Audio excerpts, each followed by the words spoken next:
Spy Kids Armageddon has just dropped on Netflix. Oh, what's that? You didn't even know they were making another Spy Kids movie. Yeah, I don't blame you.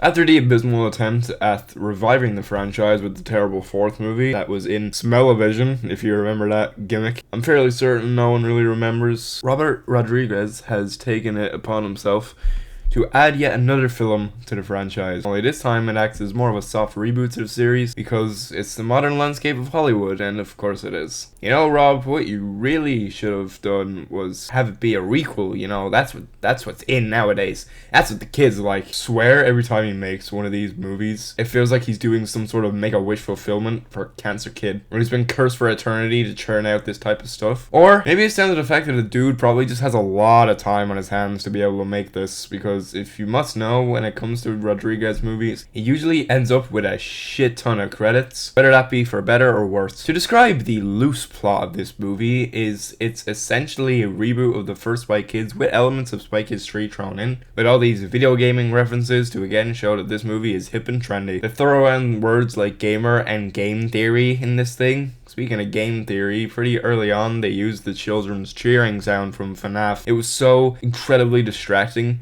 and eased me into what we were getting into. The editing in this thing is awful. Tons of post-production zooms when they're never needed. Along with that, they look ugly and jarring. Sometimes you'll have a camera angle in one position and it'll switch to another. But you can tell in the scene it's not needed. Like, Rob, just pick a shot. Oh my god. Everything looks so sterile too. Maybe the lighting on everything isn't great because a good chunk of this and many of his other films, of course, are shot against a green screen. And it looks bad every time. Characters aren't noteworthy at all. At least the kids in the original had distinctive traits to them that made them memorable. If you asked me to tell you anything about the kids in this movie, I couldn't remember shit. They have the audacity to have these parents in the movie, and they know damn well they'll never be able to replace the power couple of the original films. The villain in this thing is laughable as well. He is some absolute scrawny ass nerd with no intimidation at all. And I realize this is for little baby fetuses, but my god, at least make an attempt to have some stakes and like a threat in this thing. This guy's whole motive is the movie is to make everyone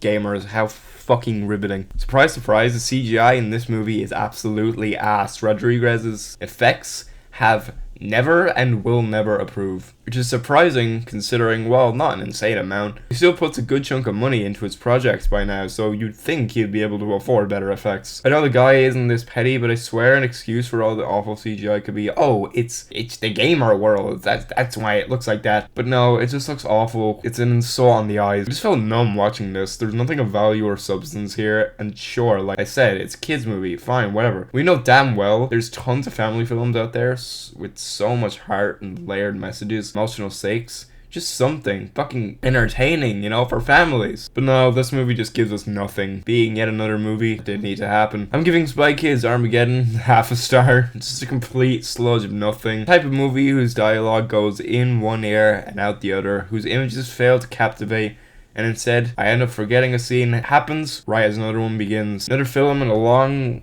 ever-growing list of movie reboots that nobody asked for and nobody ended up seeing, but despite all that was insisted on getting made. They'll never learn, folks.